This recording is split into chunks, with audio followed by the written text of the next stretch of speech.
Very excited to have my next guest back on the program. It's Mario Bautista, who will be back in action at UFC 307 October the 5th when he takes on Jose Aldo. Mario, how are you? I'm good, thank you. Good, man. Nice to have you back on the show. Always great talking to you. It has been a while since we spoke last. I just first want to start with, how has life been? How's the family? They're doing pretty good. Yeah, the baby's back in school, um, and that's been pretty much it. Had a good summer, went camping, had some fun family time. Um, but now it's just back to work now. Yeah, no doubt. Where did you guys go camping?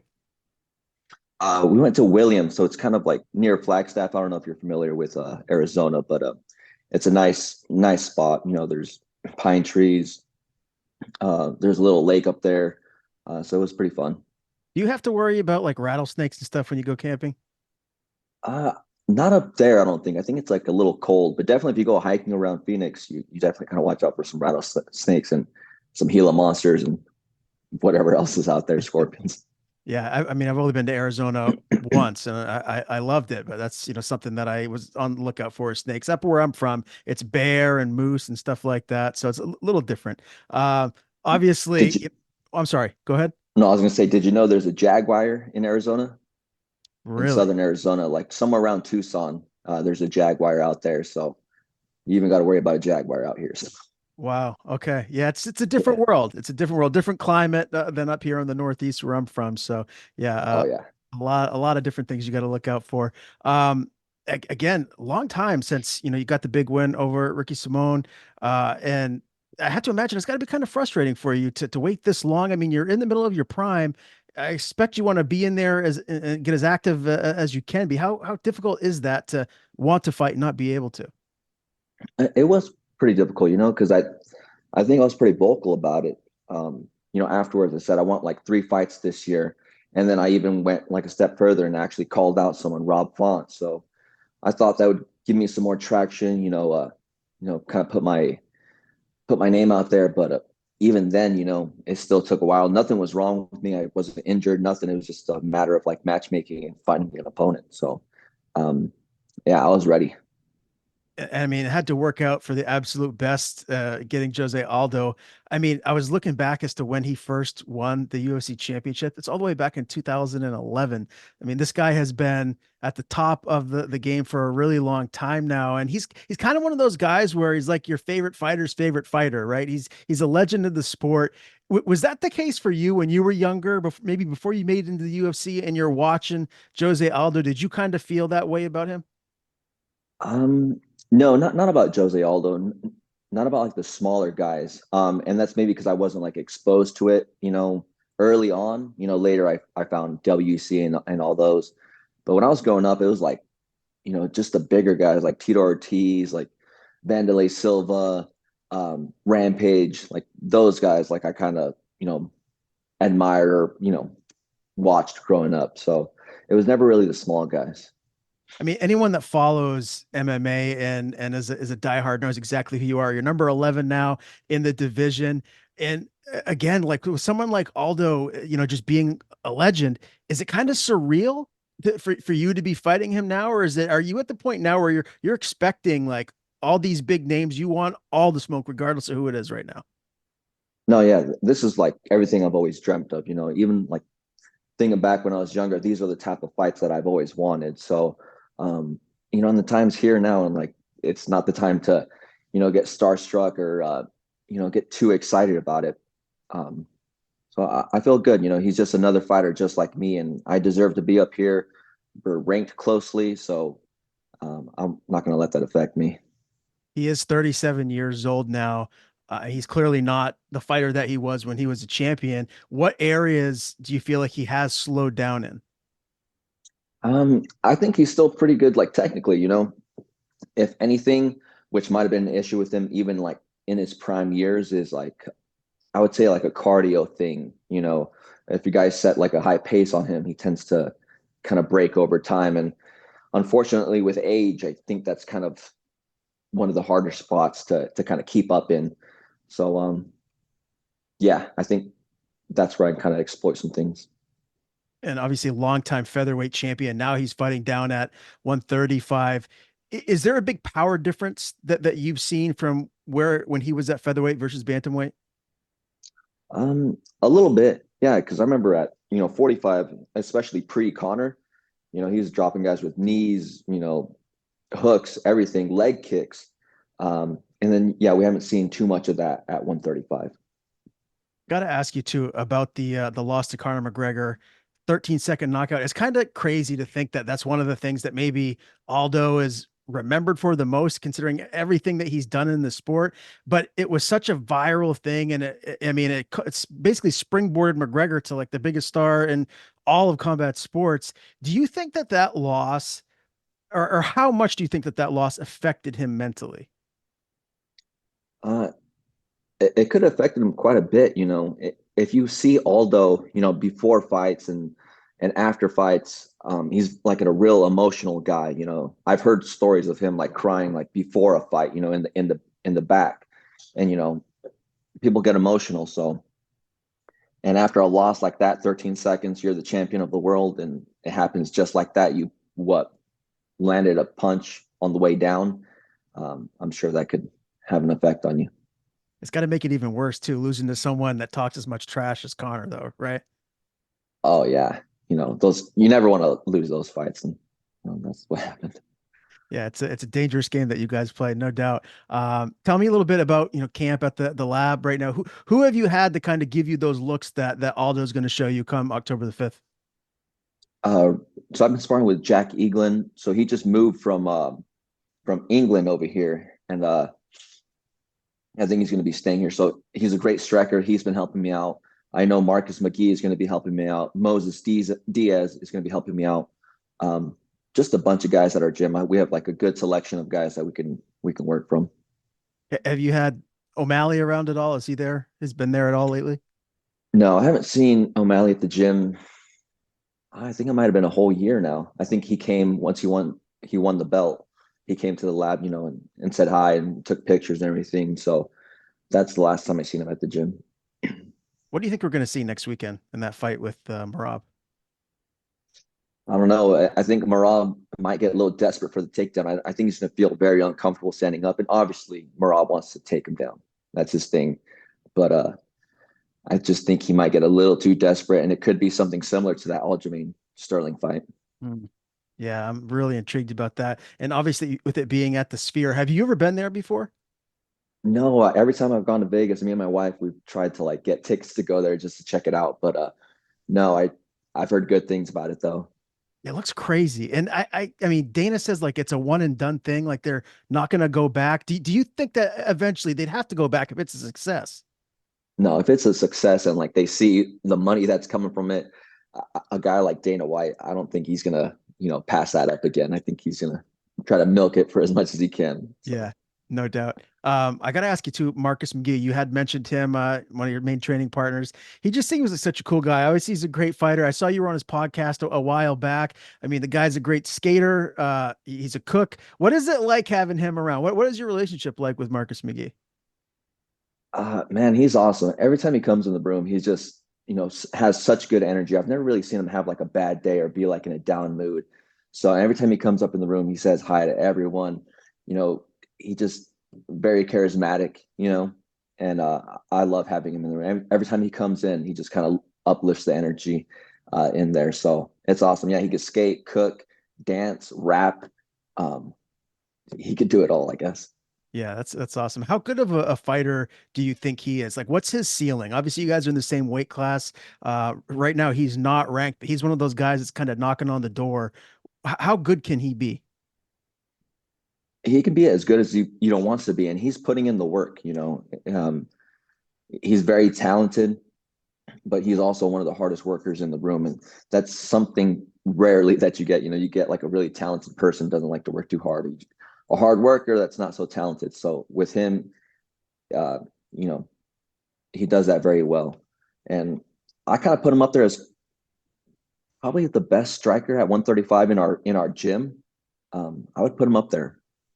Okay, well, that's high praise. I mean, you guys have a lot of killers right there at Yeah. the MMA lab. I saw a video that you were tagged in that that your gym posted the other day that was really really cool.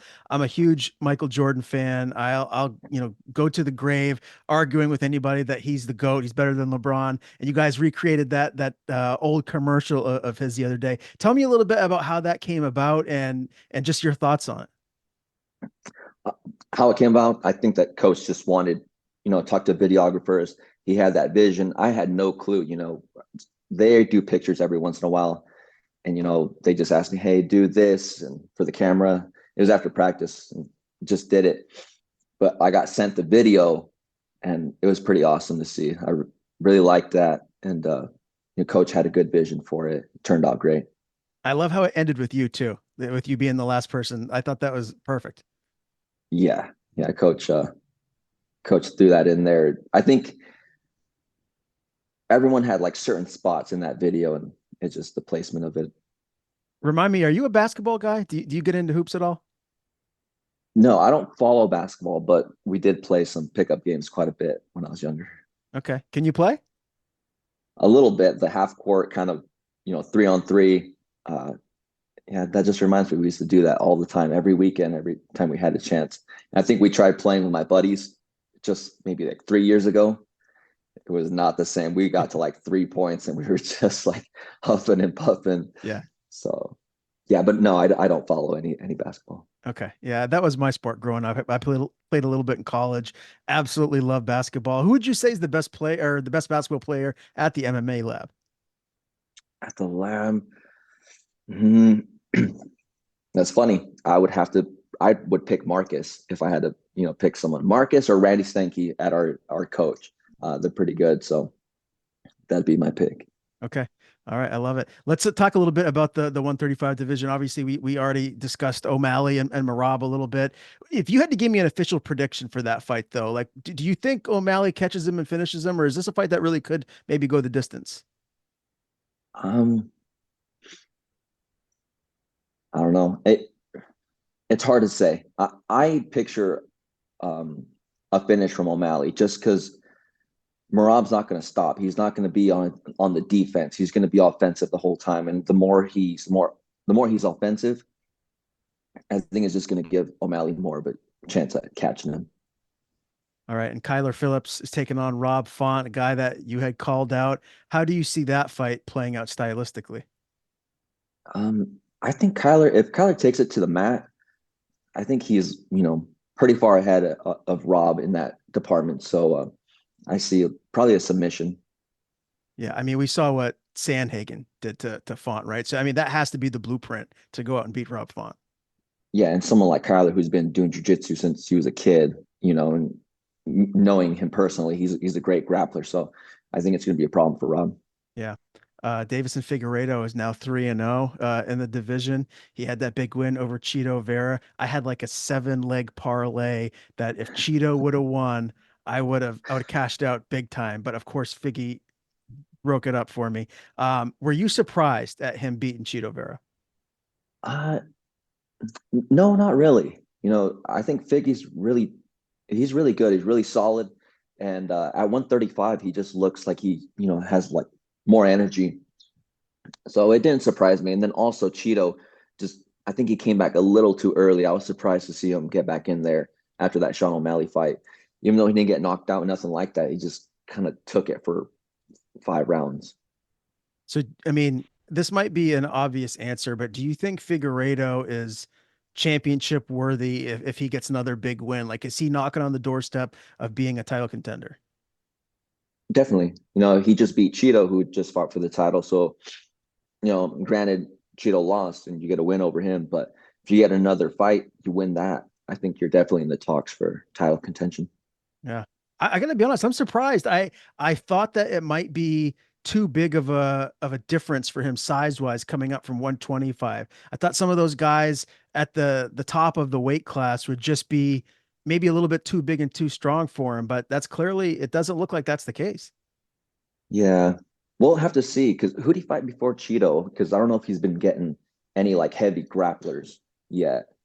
So that'd be something interesting to see. Some of the bigger 35ers kind of grapple more with Figgy.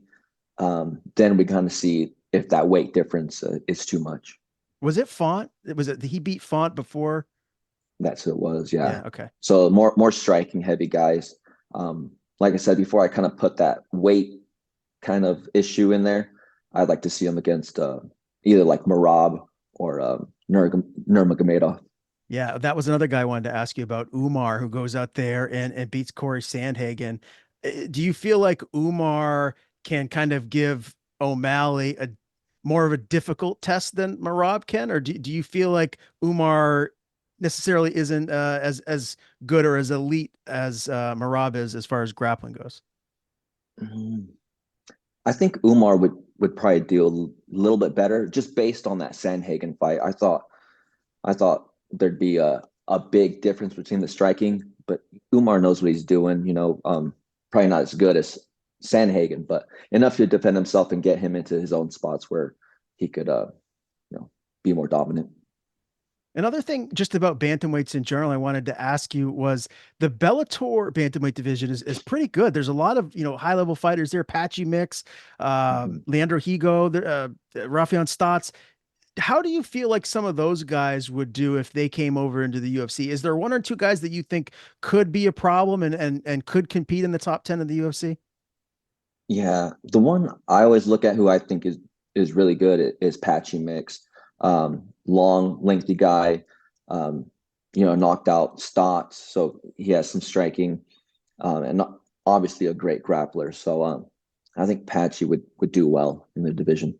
Yeah. Interesting to see if maybe eventually he comes over to the UFC. I think that the fans would welcome that. Let's transition back to UFC 307 again, October the 5th. It's in Salt Lake City. Is the elevation there different? Is it higher than where you're at in Arizona? Yeah, I think it's like a 3,000 foot difference. So we're like at 1,000. Uh, Salt Lake's 4. So yeah, 3,000. Okay, so that's a fairly that's a fairly good size difference. How are you planning to, I guess, prepare yourself for that elevation? Well, I recently just got sent an elevation tent. So I've been using that and following the little program they have on there. So the elevation tent, just being more mindful of my workouts, my breath work. Um, I think little things like that will add up throughout camp will, benefit me. Do you plan to get to Salt Lake City a little early? Like, what's the game plan as far as that goes? Um, Not too much early. I think some guys go there 2 weeks early, but I am getting there 1 week early, a full week. Okay. So You've never been there before. Is this your first time? to Salt Lake, yeah. Okay. Yeah, I've but heard, where I'm from, it's the same elevation. So, and I don't know. Well, when I go back home and I go do jujitsu, I don't think I've ever really noticed like if I feel worse or not. So, um, I'm just doing what I'm supposed to, like checking off everything. But I don't think it's going to be that big of an issue. okay. The main event is for the 205 strap, Alex Pereira, Khalil Roundtree. Both of those guys have a ton of power, as we all know. What do you think we're going to see in that fight? Do you think Alex retains or we have a new champ in Khalil? Um, I think Alex, I think Alex will retain. I think he has more of the range, technical striker. But Khalil, like when they put that matchup together, I was like, man, like this could end up bad for Alex because Khalil can crack. So, but I feel like Alex is a little bit smarter fighter and been through more of the championship fights. Yeah, and with how big of a star he's becoming now, I mean, he's talked about maybe going up to heavyweight, and most recently talked about going back down to 185 to take on Dricus. Do you think he can go back down to 185 at this point? Because it looks like he's filled out even more, and he was a massive middleweight as it was, anyways. Yeah, no, I don't think it'd be a smart move to go down to 185. He's been looking good at 205. If anything, I'd like to see him go up to heavyweight and challenge whoever, whether it's Tom Aspinall or John Jones. I think that'd be pretty cool. And gives him like the potential to be a three weight champion. And I don't think that's ever been done before. Yeah, that's right. Do you think he could beat Jones? I mean, of course he could beat Jones or Aspinall, but do you think he would if if he gets that opportunity? Uh, it's hard to say. It's very interesting. He has that power, and you know, I think, and John Jones did fight at 205 too, so I'd give him a shot at John Jones. Tom Aspinall, he can move pretty fast for how big he is, so that's the iffy one for me. So based on what you're saying, MMA math, do you think Aspinall would beat Jones if that fight ever happened? I think he could. Tom Aspinall, for how big he is and how fast he moves, I don't think John Jones has kind of seen anything like that. So um, I would go with Tom on that one. Okay. Did you see the interview that he did with Nina Drama recently? Recently, I'm not sure. Yeah, there's just I can't remember what she said to start the interview, but it was something kind of like a little outlandish. And he said something back that it was all over Twitter. I don't know if you're on there much, but my goodness, it was something that I guess I didn't think it was real until I looked and saw that it was. Was it like that vulgar kind of whatever he was talking about? Yeah, kind of about something sexual. It was just something I didn't expect from Aspinall, but it was funny. I know. I think I know what you're talking. I think I've seen that clip too. Yeah, Yeah, it was pretty surprising. for Like, sure. what? What do you say? Yeah, right. All right, let's circle back to Aldo. His last fight out there, he looked really good. Beat Jonathan Martinez, a very, very tough guy. Looked impressive doing it. It was clear unanimous decision victory. What did you take away from that fight and just his overall performance? I thought he looked great. You could obviously see Jonathan Martinez kind of freezing up a little bit. So that's something obviously I can't do. And I don't fight like that anyway. So just set a high pace. Um, that's where, like I said, Aldo tends to crack a little bit in his fights with Marab, Max Holloway, Peter Yan. They all set a high pace. So that's something I got to look to do. How is the game plan different for you? I mean, this being a 3 round fight versus if you were fighting him in a 5 round fight. Um, maybe not too much of a difference. 3 rounders, you got to get started pretty quick. If it was a 5 round fight, which I would have loved, I've never been in a 5 round, but I would have loved it more. Um, you can kind of pick it up, three, four, and five. Mhm. And if you go out there and you do beat him, you get this win. Where does that put you in the division? Obviously, he's number 10, so he's just one above you. But if you get a win over him and you do it impressively, I mean, this has got to move you up, obviously above him. But where do you feel like you're going to be as far as the pecking order goes? Definitely be in the top 10, but we'll see how that top five changes up, at the end of the year, or what happens there. But the next fight, I would like to it would be a top five opponent. Do you think you finish him, or are you expecting, I mean, with how durable he is, that maybe you're going to win a decision? What's like your prediction here? Yeah, he is really durable. It's going to be a tough fight. Um, if it's going to be decision, I've never lost a decision before. So if it goes to that, I just see myself getting my hand raised. But if we can get a finish in there, have a 13-second Connor thing, that'd be nice too. And Mario, you're a very well-rounded fighter. We know what Aldo likes to do. He likes to stand and bang. His leg kicks are some of the best we've ever seen. Does this fight hit the ground? Do you want it to hit the ground to maybe give yourself a better chance of winning, or do you want to stay on the feet and trade with him? I would like to mix it all up. I'd like to get him on the ground. Obviously he does not want to be there. So if he doesn't want to be there, I should put him there.